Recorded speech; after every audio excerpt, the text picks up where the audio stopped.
Prezadas senhoras, prezados senhores, companheiros da juventude, meus queridos irmãos espíritas, caros internautas da tvsei.com, nossos votos de muita paz neste dia. É sem dúvida um tempo especial este que estamos vivendo na Terra. Em virtude da misericórdia do nosso Criador, do amor que a nós todos dispensa, temos ensejo de experimentar aqui no planeta os momentos mais inusitados, pelos quais pode passar a alma humana. É por essa razão que experimentamos aqui momentos raros de alegria, de contentamento, mas também enfrentamos horas amargas, dias escuros, de dor, de amargura, de frustrações. Este, sem dúvida, é um mundo próprio à nossa condição espiritual. É um mundo de provações e de expiações. E é por essa razão que estaremos refletindo durante alguns momentos em torno do porquê sofremos. O que é que nos leva ao sofrimento? O que é que nos traz a esses terrenos da dor? E junto aos corações dos senhores, estaremos fazendo essa curta viagem, não menos sensível, no entanto, por esses territórios das respostas dos Espíritos, a fim de que possamos entender por que sofremos. Ora, nós vivemos num mundo de provas e expiações, e quanto a isso, não nos resta dúvida. Jesus Cristo nos disse, porém, que no mundo só tereis aflições. Parece uma expressão agourenta a do Mestre. Já nos disse, sem nenhum rebuço, sem nenhuma cerimônia, que no mundo experimentaríamos somente aflições. Mas é natural que assim o seja, uma vez que na escala dos mundos, a doutrina dos Espíritos nos fala desde os mundos primitivos até aos mundos celestes, aos mundos divinos, onde os espíritos mais nobres estagiam a serviço de Deus.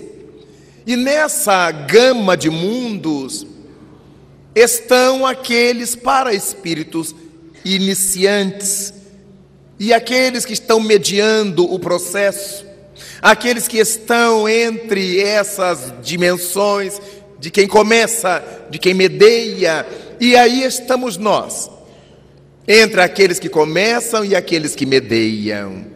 Não estamos ainda mediando o processo, estamos mais próximos da primitividade. Daí o mundo terra ser identificado pelos imortais como um mundo de provas e de expiações.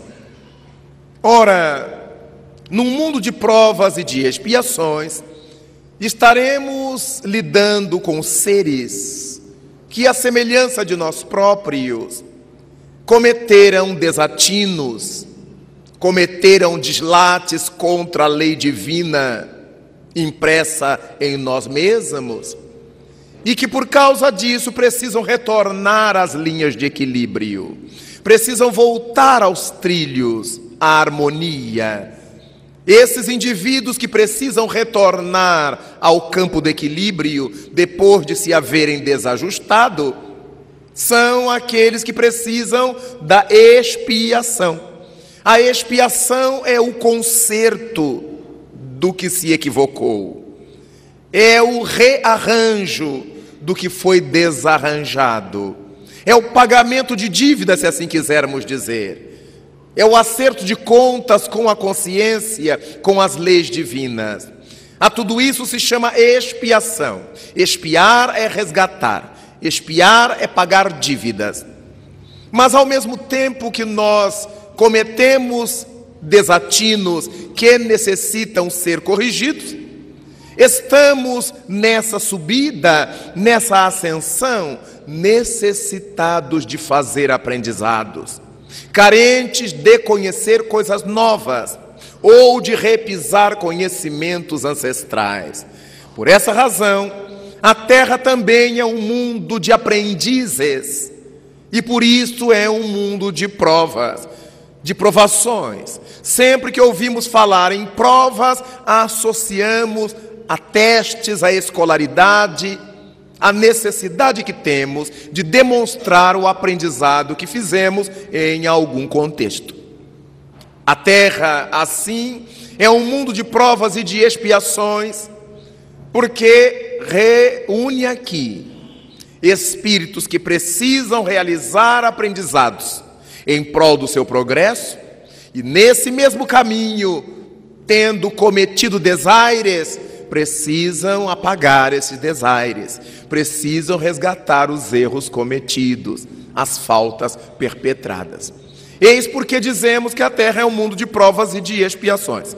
Muito difícil encontrarmos aqui quem esteja somente aprendendo, somente nas provas, sem necessidade de resgate. Muito difícil achar aqui quem apenas tenha que resgatar e nada mais tenha que aprender. Desse modo, verificamos que quando nós estamos expiando, pagando débitos, resgatando dívidas, isto também não deixa de ser uma provação. Porque há pessoas que quando se encontram no terreno das lutas, das dores, não se saem bem. Então são reprovadas. A dor, a luta, o resgate, o acerto de contas também nos impõe aprendizados. Daí percebermos que muitos de nós poderemos entrar no caminho das expiações e não conseguirmos expiar. Não é o fato de estarmos sofrendo que diz que já resgatamos. O que diz se já resgatamos ou não é o modo como estamos sofrendo. Há criaturas que sofrem revoltadas, biliosas, de mal com Deus, aborrecidas com a vida, e quem passa pelo seu caminho é alvo de seu fígado estragado. Claro está que essas criaturas não conseguirão dar conta do processo expiatório.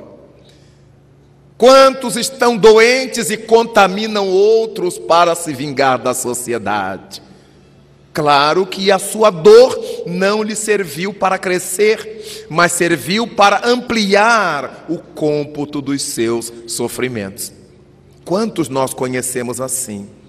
Que estão doentes, que estão passando dificuldades de vários níveis, mas ainda assim são agressivos, vingativos, odientos, invejosos da saúde ou do bem-estar alheios.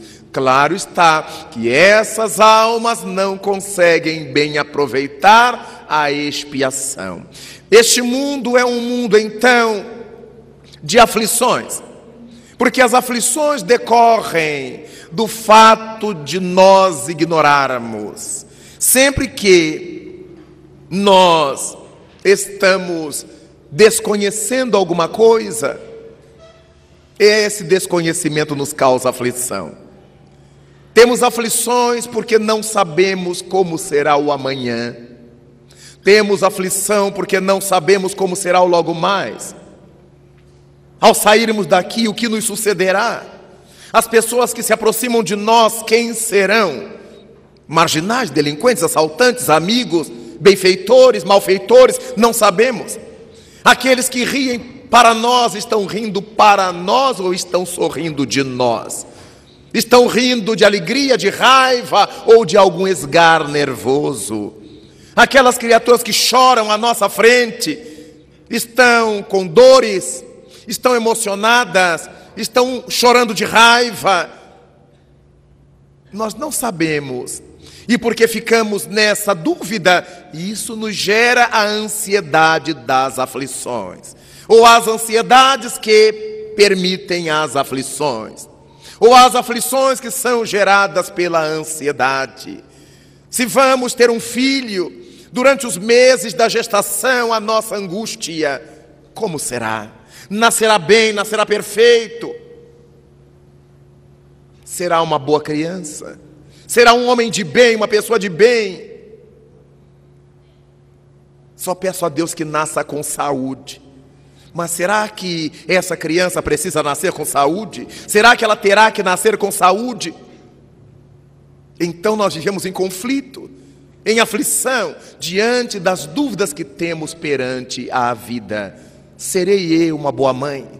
Darei conta como um bom pai? Como serei como mãe, como pai? E como será esse filho na relação conosco?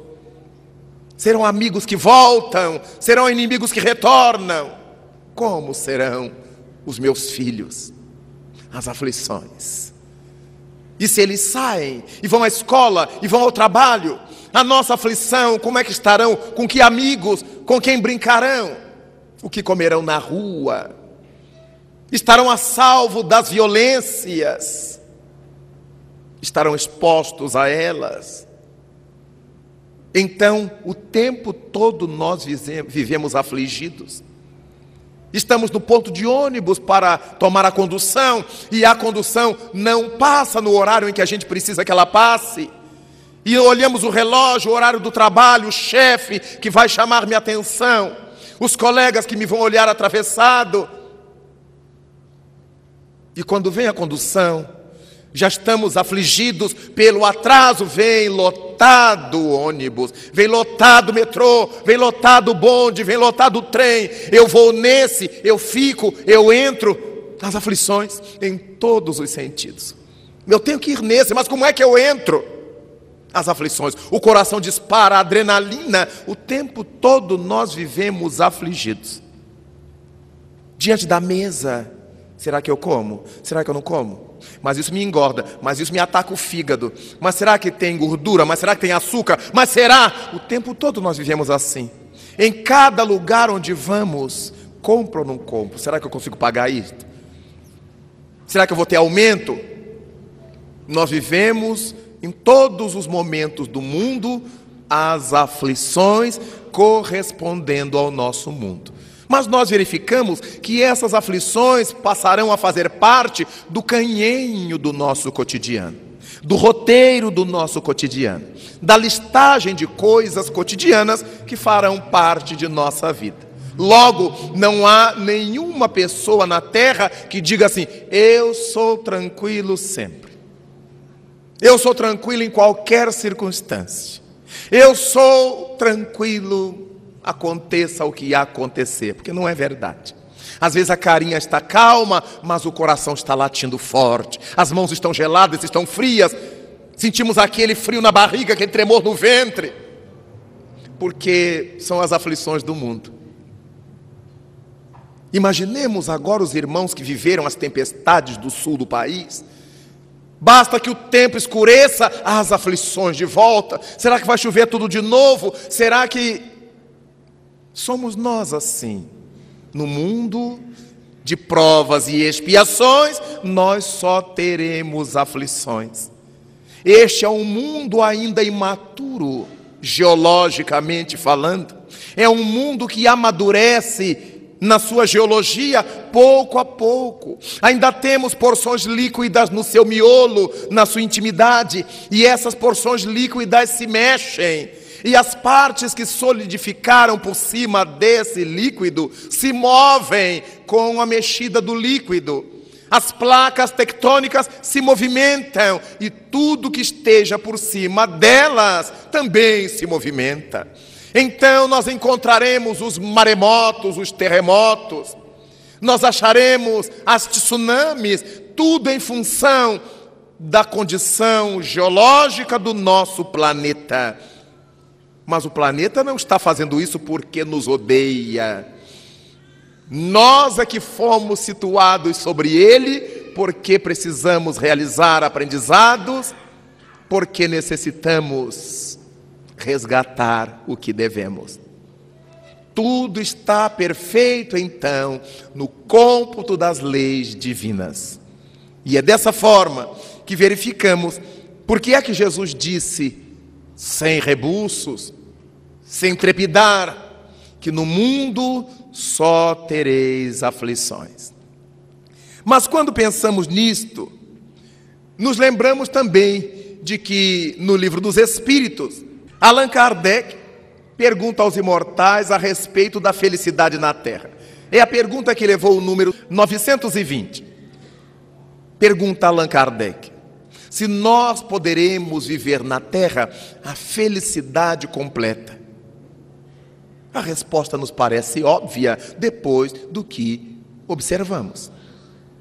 Não há como vivermos na Terra a felicidade completa. Num mundo de provas e expiações, nada é completo. Todas as coisas que se passam neste planeta estão sob o crivo das provas e das expiações. Tudo.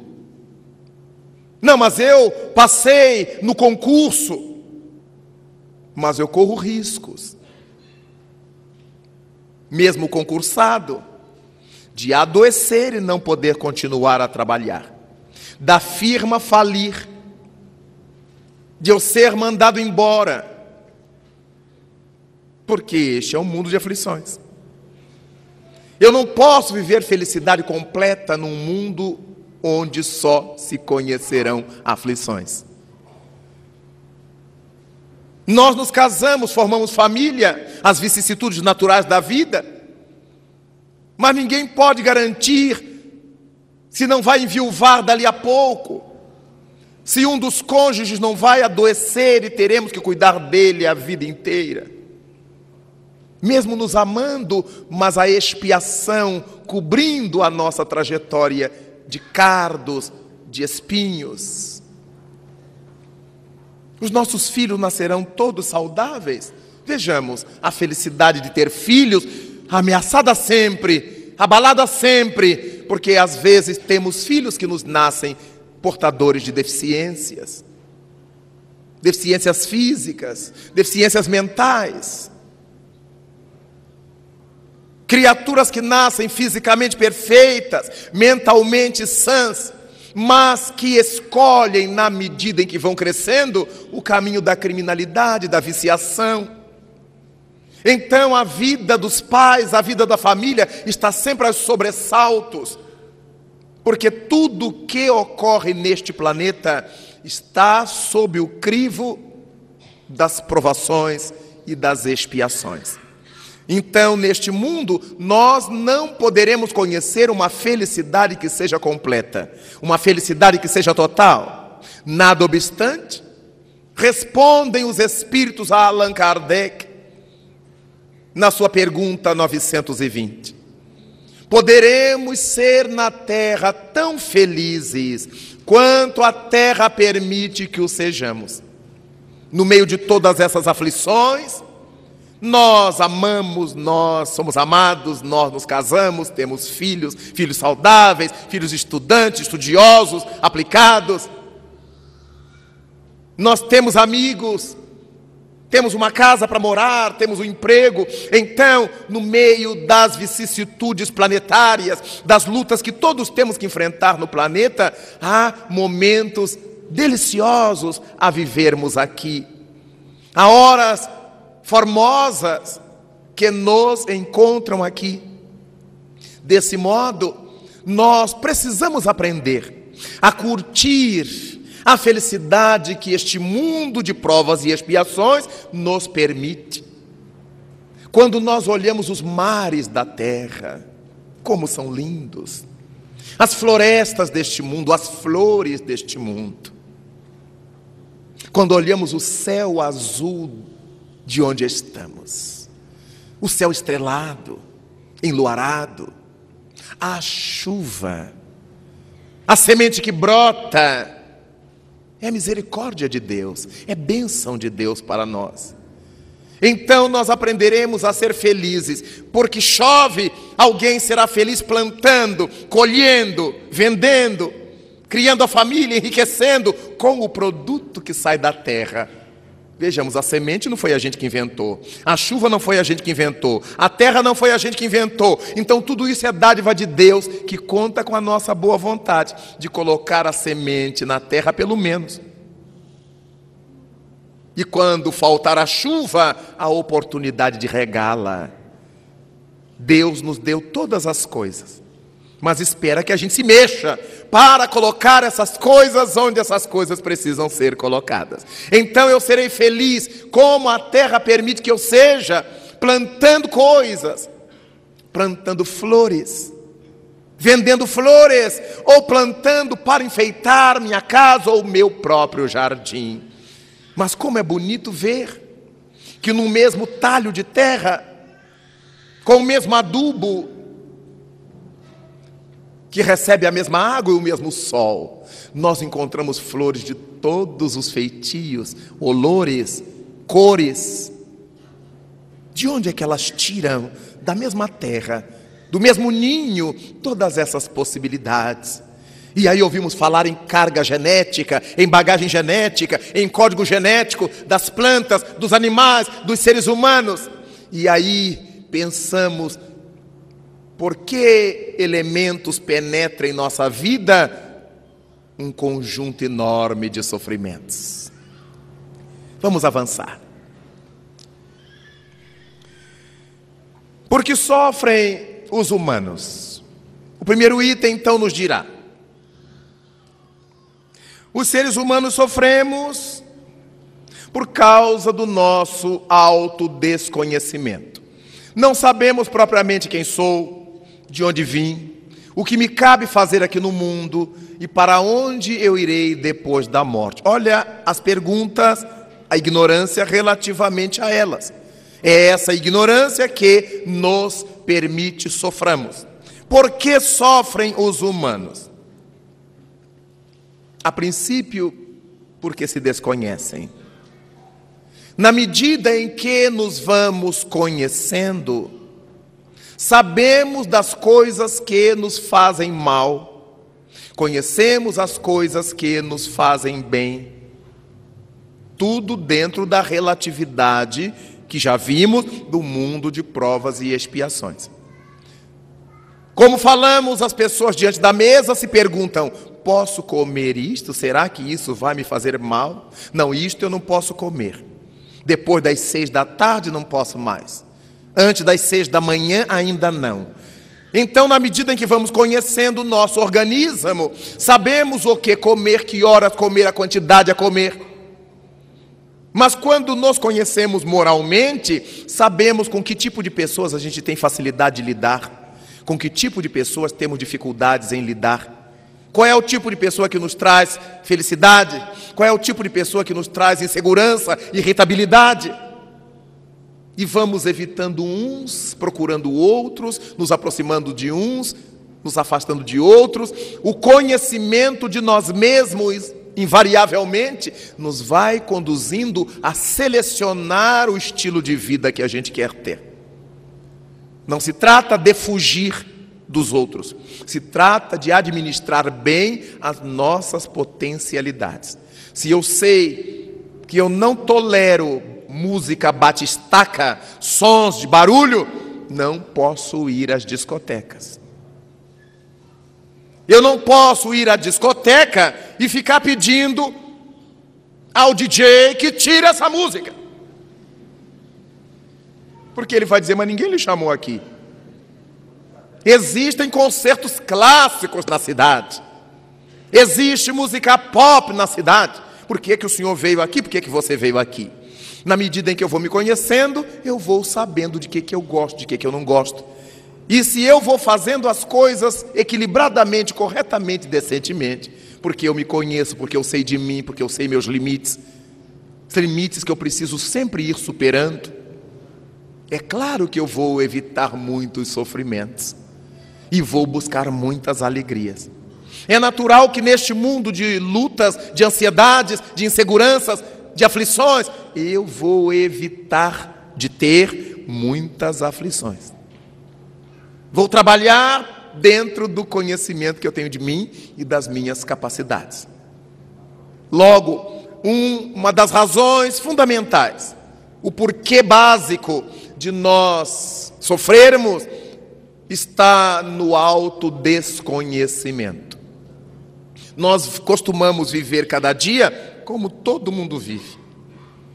Todo mundo levanta de manhã, toma café da manhã e vai trabalhar. Nem todo mundo. Outros chegam para o almoço ao meio-dia, almoçam. Alguns fazem a cesta, outros não. Voltam para trabalhar. Vêm para casa, reproduzem, têm filhos. Vêm televisão, leem jornal, ouvem música. Falam um pouquinho do futebol, falam um pouquinho da política, falam um pouquinho da vida alheia, porque senão ninguém consegue ser feliz, né? E então, nós vamos vivendo como todo mundo vive. Como disse o poeta popular, vida de gado, povo marcado, povo feliz. A nossa felicidade vai ficando restrita a essa vida de gado que temos. Tangidos para lá, tangidos para cá, e dormimos e acordamos, e temos preocupação da cor que vai ficar o nosso cabelo, porque os outros vão gostar da cor. Não é para que a gente seja feliz por dentro, é porque os outros vão gostar da cor. E então o comércio descobriu isso e lança aquilo que está na moda. A gente não usa porque gosta, a gente usa o que está na moda. Às vezes são as modas esdrúxulas, horrorosas, mas está na moda. Fiquei pensando ainda ontem nos pobres produtores de pentes do passado. Todos morreram de fome, faliram, porque ninguém se penteia mais.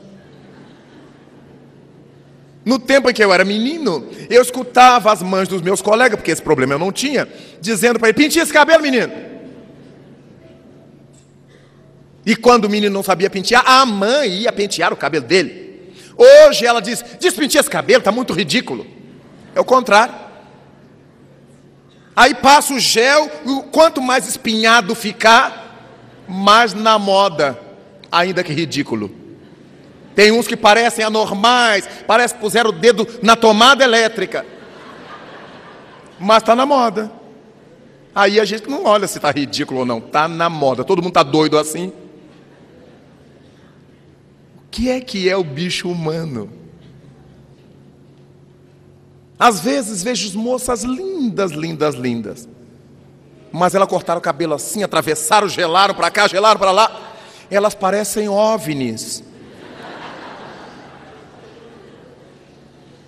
Aí põe um batom preto, um esmalte preto, não é porque eu sou dark, eu digo, não é nada, você é luz, menina, você é filho de Deus, mas é a moda.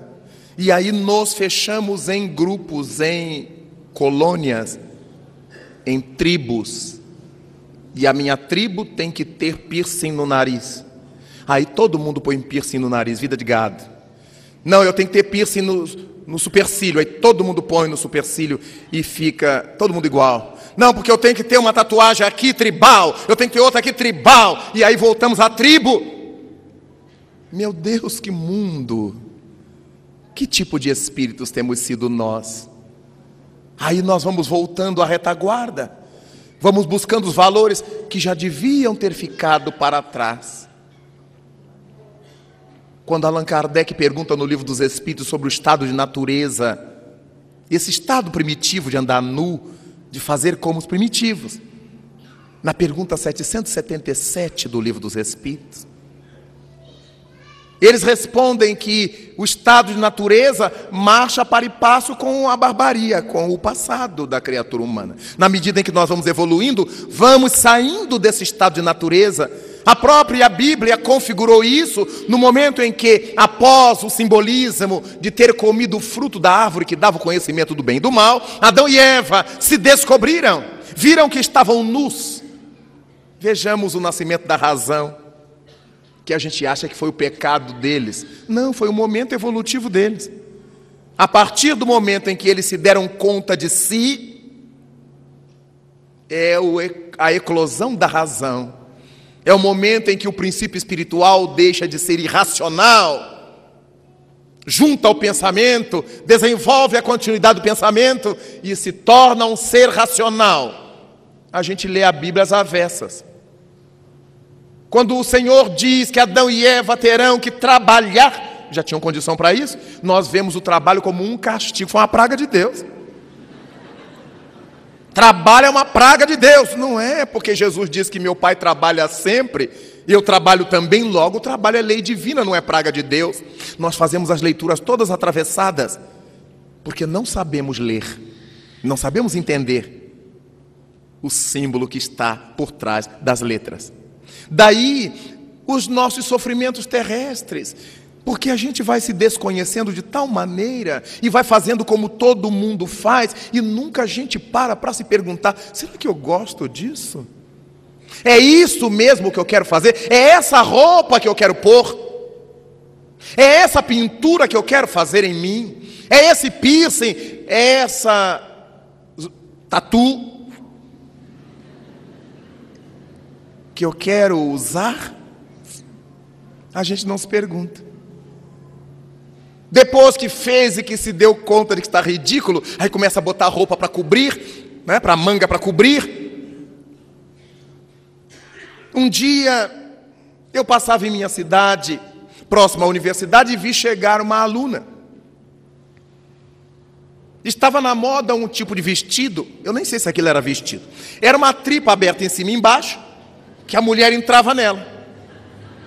Aí puxava aqui para cima, puxava um pouco para baixo e parecia que estava num vestido. A pobre coitada parecia uma lagarta na pedra quente. E quando os rapazes olhavam, ela puxava em cima. Quando puxava para cima, faltava embaixo. Aí ela puxava para baixo. Quando puxava a linguiça para baixo, faltava. E ela estava andando na rua em desespero, porque na medida que ela se movia, aquele tecido plastificado, elastificado, subia, e ela baixava, e ela viveu num conflito, e eu olhando, e vendo como é que a pessoa é estúpida. Era só jogar uma roupa por cima, mas ela estava na moda, desgraçada, mas na moda. É por isso que a gente sofre, é porque a gente não se conhece, a gente não se gosta, a gente não se entende, a gente não usa aquilo que a gente gosta de usar e que nos faz feliz e que nos faz bem. A gente usa aquilo que o outro vai bater palma, olha você, e que marca que é, aí é outra tragédia. Porque não é mais o que a gente gosta, mas quem foi que fabricou. Os noticiários não dizem que determinado artista estava vestida, diz assim, fulana estava num Dior, pronto, a gente já entende. Estava num Saint Laurent, já não diz que era um vestido, ou se era taillé, ou se era calça comprida, diz que era o nome do figurinista. E a pessoa, E o sonho de consumar, quando eu me casar, eu quero um vestido assim, do Dior, e a gente fica idiota. Porque começa a fazer o que os outros gostam que a gente faça. Mas todo mundo é livre. Eu tenho liberdade. Conversa, a gente ainda vai ter no futuro. Por agora nós somos cheios de aflições. O que é que vão achar da minha roupa? O que é que vão achar do meu sapato? Mas será que esse sapato está na moda? Mas será que não saiu da moda? Mas será... Vejamos que nós inventamos aflições. Há umas que a natureza nos impõe e há outras que a gente inventa. Porque por causa dessa aflição do traje, do que vestir, do que comer, nós fazemos dívidas. Vamos comprar no crediário. Posso jogar no cartão em 550 vezes? E o dono da loja diz, claro, sem juro. Só que ele não jura que é sem juro. Em 550 vezes nós vamos pagar aquela roupa, aquele objeto, aquela coisa, o resto da existência, múltiplas vezes. Nós criamos, inventamos aflições. Daí, como é importante percebermos que há necessidade da gente fazer uma pausa para se perguntar quem a gente é. Será que eu já parei para olhar-me no espelho da própria consciência e me perguntar quem eu sou? Que tipo de pessoa eu sou? E quando a gente se pergunta para si mesmo, a gente se desnuda, não há por que mentir. A gente se olha no espelho e diz assim, eu sou uma pessoa do bem. Eu tenho tanta vontade de ajudar as pessoas, eu não tenho coragem. Eu fico achando que vão me achar tolo. Eu fico imaginando que vão me imaginar alucinado. Mas eu gostaria tanto. Já é um passo, porque aí eu ganho força para vencer o que eu tenho medo da língua dos outros. Mas de repente eu posso, nesse esforço de autoavaliação, me dar conta de que eu não valho nada mesmo. Eu gosto do pior, quanto pior, melhor. Então eu me dou conta da minha enfermidade, da minha patologia que eu preciso tratar, buscar ajuda, seja de uma religião, seja de um psiquiatra, seja do que for, mas eu preciso buscar ajuda, eu não estou normal. Daí então, há muitas aflições das quais a gente pode sair. De onde é que eu vim para cá? Não é de onde, de que planeta, é de que realidade eu vim para cá. Pelo que eu sou aqui, eu posso imaginar o que eu era antes. Pelas coisas que eu sinto na minha intimidade, os desejos que eu tenho, as vontades que eu tenho, os anseios que eu guardo, eu posso muito bem me aperceber de onde é que eu vim. De que realidades eu estou vindo. Por isso é que Jesus disse a Nicodemos, o Espírito sopra onde quer, Nicodemos. E ninguém sabe de onde ele vem nem para onde ele vai. Jesus não estava falando do mundo espiritual, todos nós sabemos que a gente vem do mundo espiritual e vai para o mundo espiritual, mas esse ninguém sabe de onde ele vem e para onde ele vai, é de que situações, de que realidade, de que experiências ele vem, para que experiências ele vai. Então nós passamos a nos dar conta de que na medida em que vamos nos conhecendo, vamos domando as aflições, dominando as situações que nos levam ao sofrimento, ao padecimento. Quando nos perguntamos o que me cabe fazer aqui na terra, eu avalio de que experiências eu venho e por que Deus me situou aqui. Ainda encontramos nestes tempos pessoas que gritam, eu não sei o que eu vim fazer na terra. Precisaria saber. Eu acho que eu nasci em lugar errado. Não, Deus não erra. Que mal eu fiz a Deus? Certamente a Ele nenhum. Porque ninguém é capaz de fazer mal ao Criador do universo. Quando alguém dá com a cabeça na parede, não está fazendo mal à parede. Sem dúvida. Então, é importante pensarmos na nossa realidade. O que me cabe fazer aqui? Desde que nasci, eu como, eu bebo, meus pais me deram tudo, estudei em boas escolas mais ou menos, tenho meu emprego, mas o que eu já fiz de útil na vida? Se eu perecer agora, se eu morrer hoje, se Deus me chamar de volta hoje ao grande lar, o que é que eu terei para levar em mim? Que a traça não corroa, que a ferrugem não coma, que o ladrão não roube. Aí eu começo a fazer essa avaliação. O que é que eu vim fazer na terra? Eu tinha tanta vontade de cuidar de crianças, eu tinha tanta vontade de ensinar, eu tinha tanta vontade de tocar música, eu tinha tanta vontade de cantar, eu tinha tanta vontade de encenar, eu tinha tanta vontade de plantar favas, batatas. E por que não estou fazendo? O nosso sonho, nossa busca, nosso anelo. Ah, mas quando eu me aposentar, será que dá tempo? Será que a gente se aposenta? do jeito que as coisas estão indo, nós ainda vamos ficar devendo a previdência para outra encarnação. Não, mas quando eu me aposentar, mas agora a gente tem que se aposentar com 60 anos, com 65 anos. Quando chegarmos a nos aposentar, a lei já faz a gente se aposentar aos 70. E será que eu aguento o que mais? Além de segurar o terço ou o livro dos Espíritos. Não, mas agora a vida média da criatura é 70 anos. Sim, a vida média para quê? Não é a questão da gente sobreviver fisicamente, é a qualidade de vida. Porque é bom quando a gente chega a 100 anos, lúcido, caminhando com os próprios pés, enxergando bem, falando. Mas quando a gente chega nessa idade, dependendo de todo mundo, se arrastando de fraldão, por que a gente precisa chegar a 80 anos desse jeito? Logo, eu preciso pensar no investimento que eu faço para a minha vida, não para depois que eu me aposentar. Jesus disse, a cada dia já basta o seu mal. Deixa eu ver o que eu posso fazer hoje. Nas horas que me sobram do trabalho profissional, do meu ganha-pão, o que eu posso fazer que me dê estesia, felicidade, se o meu trabalho não me der?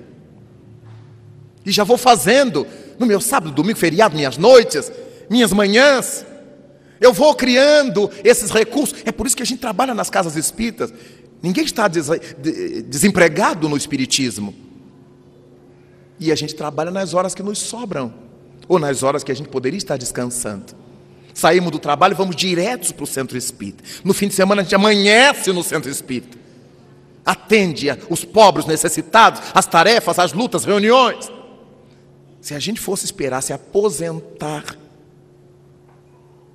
no meio desse caminho, quantos de nós desencarnamos? Ou ficamos doentes de tal maneira que a gente não vai ser útil a ninguém, só vai dar trabalho aos outros. Enquanto é hoje, lembremos Jesus, vem hoje trabalhar na vinha do Senhor, vem hoje. E a gente fica deixando para quando se aposentar. Não, eu gosto muito de espiritismo, quando eu me aposentar, eu vou me dedicar. Aí vai se comunicar na sessão espírita. Porque já não dá mais tempo. O infarto pegou antes, o câncer surgiu na frente e nem nos deixou aposentar. Nós temos que ter essa visão madura da vida. Não é agourenta, é lúcida. Porque na terra só tereis aflições. Avancemos para verificarmos por que sofrem os humanos. Naturalmente, os humanos sofremos por efeito da ignorância. Falamos há pouco que o autodesconhecimento é um fator. Ora, a ignorância inclui em si a ignorância quanto a nós mesmos. O autodesconhecimento faz parte da ignorância. É um dos efeitos da ignorância. E aí nós vamos fazer mau uso do tempo. Nós vamos fazer maldade, vamos deixar de fazer o bem. Os espíritos disseram a Allan Kardec que o mais importante para nós na Terra não é apenas não fazer o mal, mas é fazer o bem. Nada obstante, encontramos discursos assim, graças a Deus, eu não faço bem a ninguém, mas também não faço mal. Então o que está fazendo? Se não faz o bem e não faz o mal, quem não faz o bem, o mal está fazendo. Porque o mal, diz Allan Kardec, é a ausência do bem. Onde não existe o bem, só pode existir o mal. Não existe nas leis de Deus o mais ou menos. Por isso Cristo disse, seja o seu falar, sim, sim, não, não. Por isso Cristo nos ensinou, quem comigo não ajunta, espalha. Duas posições. Não há mais ou menos. Quem comigo não ajunta, ajunta mais ou menos. Quem comigo não ajunta, espalha. E por que é que Cristo fez essa alusão ao espalhar? Por causa das crenças diabólicas. Do grego, diabo vem da formação de dois verbos, dia mais balos. Dia é atirar alguma coisa e balos é espalhar alguma coisa. Diabalos é jogar espalhando. Quando alguém chega num lugar e afasta os amigos através da calúnia, da maledicência, da intriga, essa pessoa é diabólica. Ela é capaz de jogar fora as pessoas, afastando-as uma da outra. Daí, quem comigo não ajunta é diabólico. Quem comigo não ajunta espalha. É importantíssimo percebamos quantas vezes Jesus Cristo fez menção a essa dualidade. Ou sim ou não. Ou luz ou sombra. Ele nunca se referiu à penumbra, ao mais ou menos. Sempre ou luz ou sombra. Quem comigo não ajunta, espalha. Quem não é contra nós, é por nós. As posições definidas até chegarmos ao Apocalipse, quando o Senhor envia as suas mensagens às 7 igrejas da Ásia, e a igreja de Laodiceia, o Senhor manda dizer: gostaria que fosseis frio ou quente. Vejamos a dualidade. Gostaria que fosses frio ou quente, tivesse definição. Mas como és morno, o meio termo, vomitar-te-ei de minha boca. Expressão forte. A pessoa morna é a pior, é a mais perigosa. Lidar com as pessoas definidas é fácil. Eu detesto o espiritismo. Ah, que bom, a gente já sabe que com ela não precisa falar com o espiritismo. A gente conversa de outra coisa. Fala do show da Madonna, a gente fala... Mas, se ela gosta de espiritismo, a gente está na praia. Mas o pior é aquela pessoa dizer: eu gosto muito, eu sou simpatizante, eu acredito. Minha avó era, minha tia era. Eles eram. Né? Não, minha avó recebia santo. Mas ela mesma não está nem lá nem cá.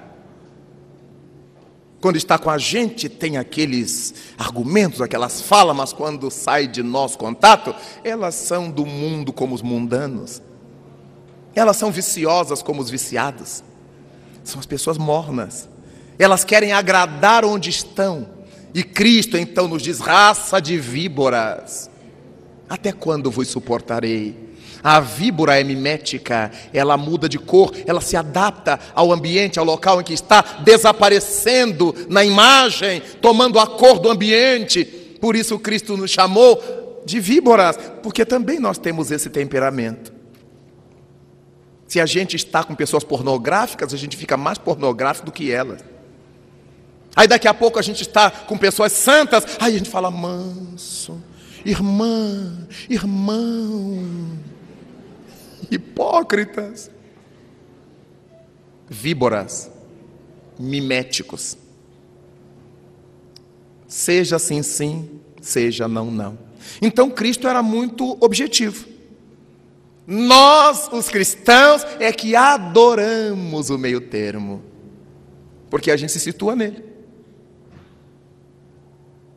Cristo não está condenando o meio termo, porque ninguém chega às definições se não atravessar o caminho de um extremo ao outro. Mas não nos podemos manter nesse meio termo como caráter pessoal. Temos que fazer o trajeto para chegar, para alcançar. Ninguém chegará ao Pai se não for por mim. Seja Ele esse meio, esse caminho, esse projeto de chegada. É tão importante quando a gente para se pensar, para se avaliar, para se conhecer. E a partir daí, então, o homem sofre os efeitos de sua ignorância. Depois nós temos as dores que sofremos pela desencarnação dos entes queridos. Essas dores vão nos levar a desenvolver a compreensão, ou não. Ou o desespero, ou a revolta. Por que é que nós nos desarvoramos com a morte dos nossos seres queridos, por causa da ignorância. Desesperamo-nos, porque imaginamos que seja o fim. Fim. Fulano morreu. Quer dizer, acabou. Quantas são as pessoas que chegam a mim e me dizem assim: perdi meu marido, perdi meu filho, perdi minha mãe. Outros me dizem: eu fui visitar a cova do meu filho, o túmulo de minha mãe. Eu digo: que tragédia, meu Deus. Além de ter matado o ente querido, ainda sepultou o ente querido. Eu vou na cova de minha mãe. Quer dizer, a minha mãe era o corpo, não era a alma. Eu vou na tumba do meu filho era o corpo que apodreceu, e não a alma que vibra no além. Vejamos que isso tudo é ignorância.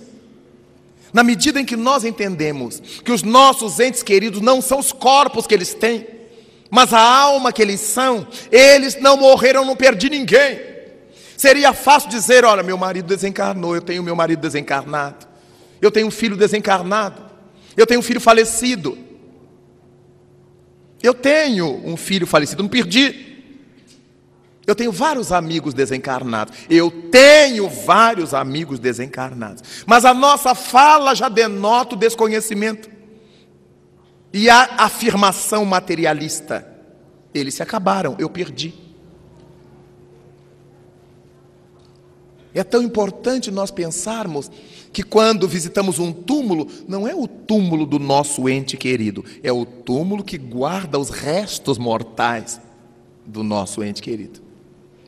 Isso se assemelha a nós jogarmos na lixeira a roupa velha que não nos cabe ou não nos serve mais, e todos os dias a gente ir lá olhar. Será que o Clean levou? Será que a companhia de limpeza levou? Será que ainda está lá? Depois que a gente se desfaz de uma roupa velha, a gente desfaz de uma roupa velha, adquire uma roupa nova. Imaginemos a gente com uma indumentária nova e dizer: ah, eu gostava mesmo daquele vestido roxo que eu tinha, eu gostava mesmo daquela calça de botada que eu tinha. Depois que a gente adquire a roupa nova, a gente nem lembra mais da roupa velha. Com todo respeito que nos é devido às pessoas sensíveis que acham que nos cemitérios e nas covas, nas catacumbas, nos túmulos, estão homenageando seus entes queridos, é válido que pensem assim. É necessário que elas saibam que seus entes queridos não estão ali, obrigatoriamente. Que naqueles fossos ou naquelas gavetas não estão seus entes queridos. A cova da minha mãe, uma conversa. A nossa genitora, o nosso ente querido não estão ali, inumados. Na medida em que eu vou entendendo isto, eu não escapo de sofrer a dor da saudade. Eu não escapo de me emocionar, de me sensibilizar, de chorar. Mas a cabeça é outra. A cabeça funciona de modo diferente. Ainda ontem, estando eu aqui na cidade, recebi um telefonema de manhã. Logo que despertei,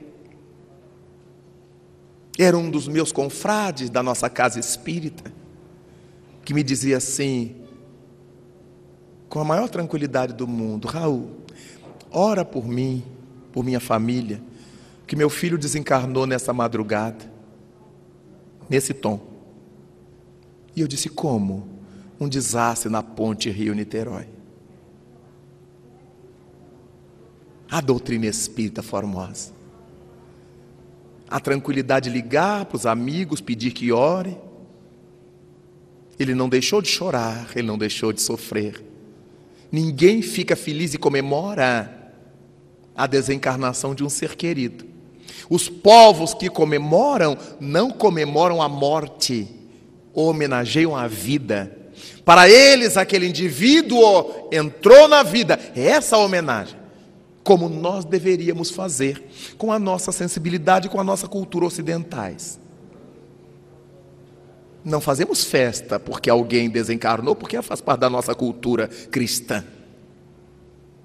Mas não precisamos entrar na linha do desespero, nem da revolta.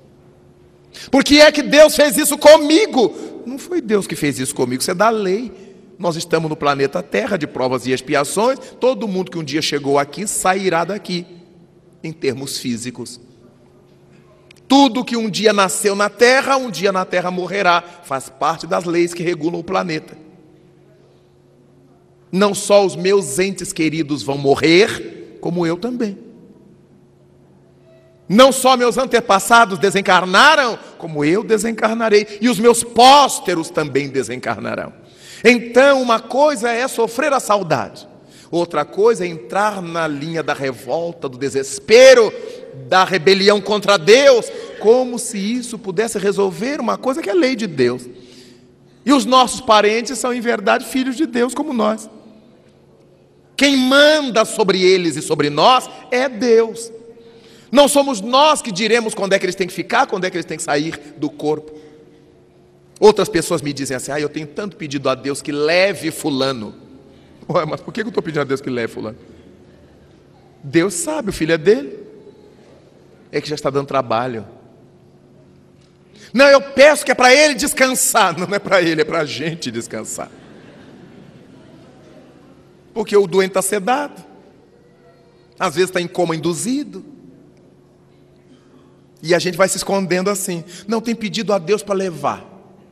Nós, quando oramos a Deus, não temos que dizer o que Deus tem que fazer. Porque nós aprendemos no Espiritismo que Deus é a inteligência suprema do universo. Ponto. Eu não tenho que dizer para Deus: leve minha avó, mate meu tio. Que isto? Eu tenho impulso assassino e quero pôr a culpa em Deus?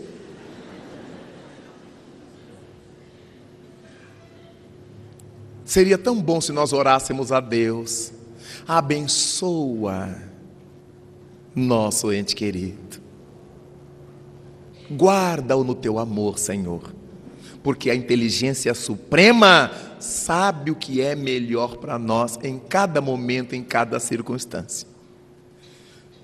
A dor da perda psicológica, dizem os espíritos, é a mais intensa que se conhece na Terra. Não há uma dor moral que nos afete mais do que ver partir do corpo um ser querido. E isso não tem nada a ver com o nosso entendimento, com o nosso conhecimento de causa. Quanto mais a gente conhece, mais o sofrimento é real, é profundo. Porque nós sabemos quem foi aquela criatura, e porque conhecemos as leis que regem a vida no além, sabemos se ela estará bem ou não depois da morte. Era nosso ente querido, nós o amávamos, respeitávamos, mas sabíamos que ele era salafrário. Terá que devolver isto à vida.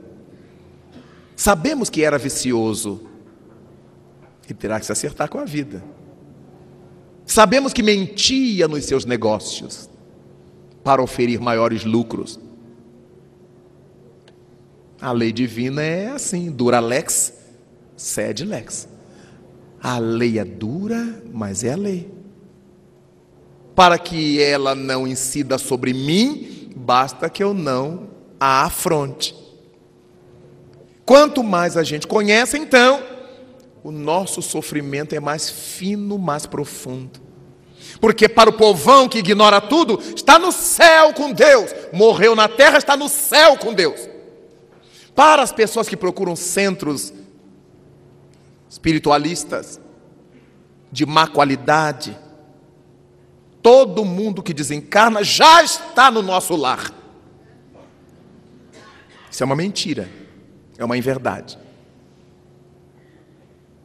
Muitas vezes a criatura que desencarnou não consegue sair do circuito da sua família, que o chama, que a puxa pelo pensamento, e o espírito não consegue sair dali.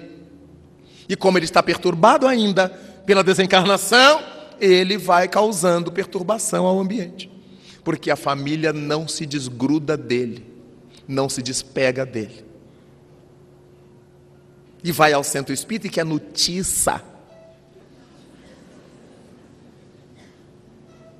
E chega em casa e faz pedido ao morto.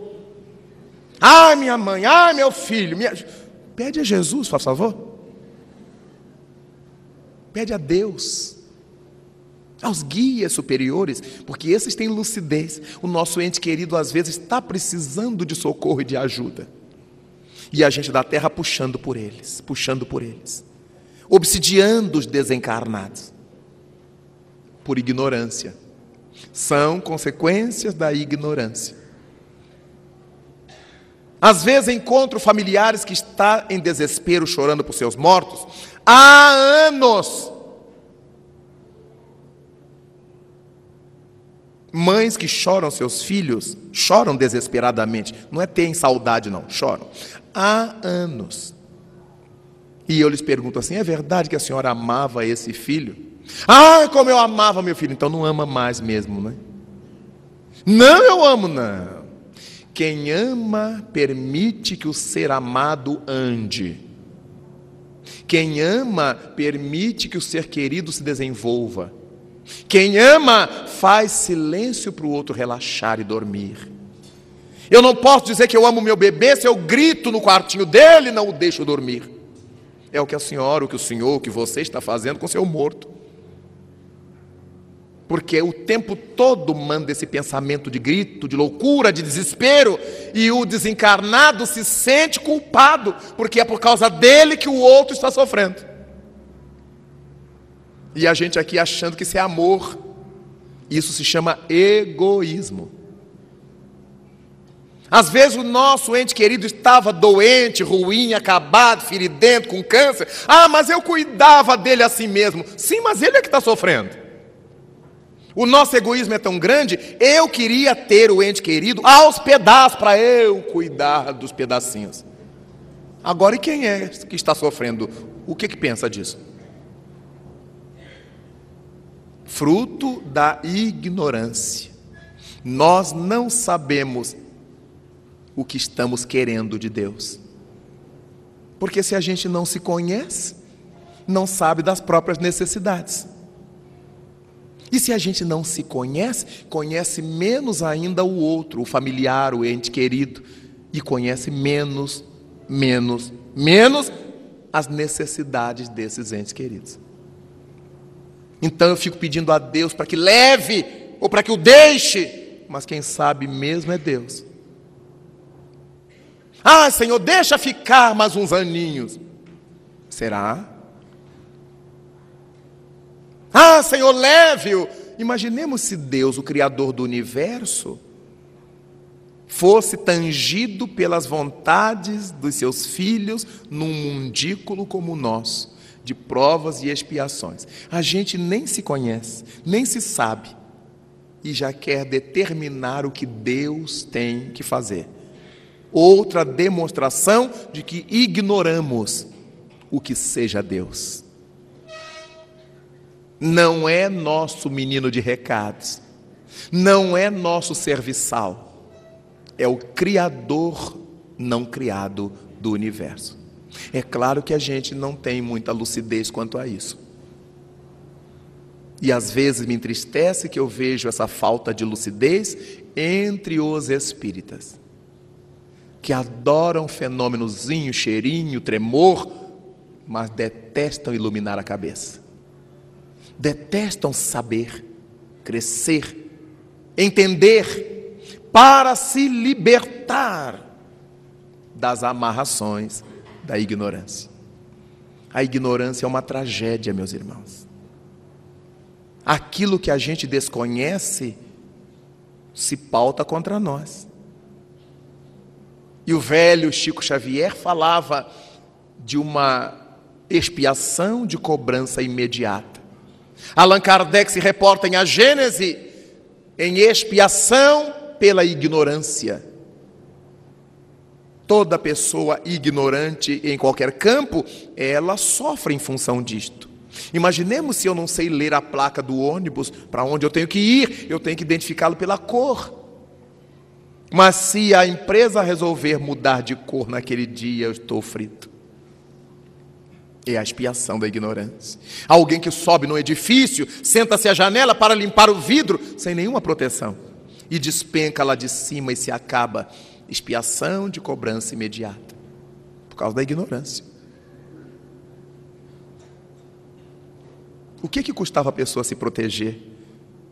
O que custava pedir ao dono da casa? O dono da casa lhe dá o material para que ele ficasse presinho, a janela, a escada, ou o que fosse. Não, comigo eu já tenho experiência. Não, eu já sei o que eu estou fazendo. Até o dia de se comunicar na sessão mediúnica. Não, eu tenho experiência, mas eu não sabia o que eu estava fazendo. Porque todas essas coisas do mundo, minha gente, só podem acontecer com a gente. Acidentes, mortes, não acontecerão com os mortos.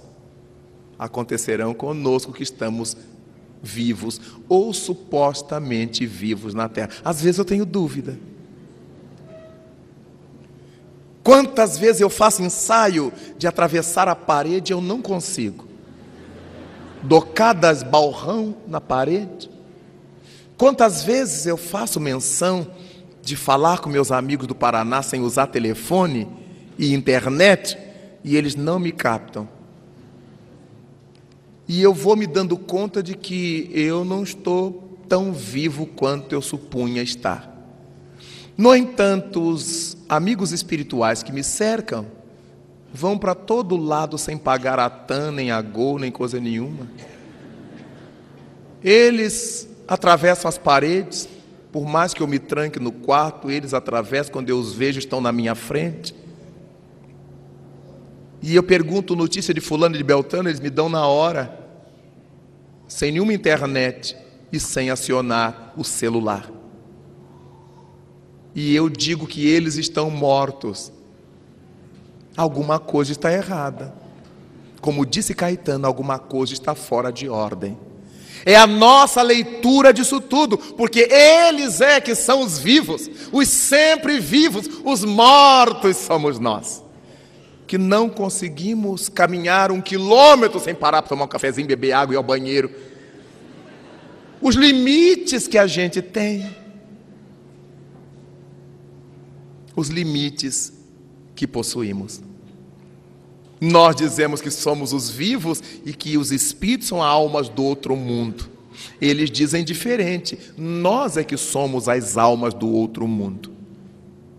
Porque eles estão no mundo normal primitivo. O mundo verídico é onde os espíritos desencarnados vibram. Logo, este mundo congelado em que nós estamos, este mundo de matéria densa em que nos movemos, é o outro mundo. Nós é que somos almas do outro mundo. Desse modo, queridos amigos, vamos refletindo sobre o nosso sofrimento. Por que nós sofremos? Por causa do não saber, por causa da ignorância, diante dos fatos de nossa vida, inclusive a perda dos entes queridos, a desencarnação dos entes queridos, a morte dos seres amados, que pode nos levar ao entendimento, o que não implica em deixar de sofrer, ou a revolta, ao desespero, quando nós imaginamos que os nossos mortos acabaram, desapareceram, quando eles apenas saíram dos corpos, mas prosseguem vivos à nossa volta.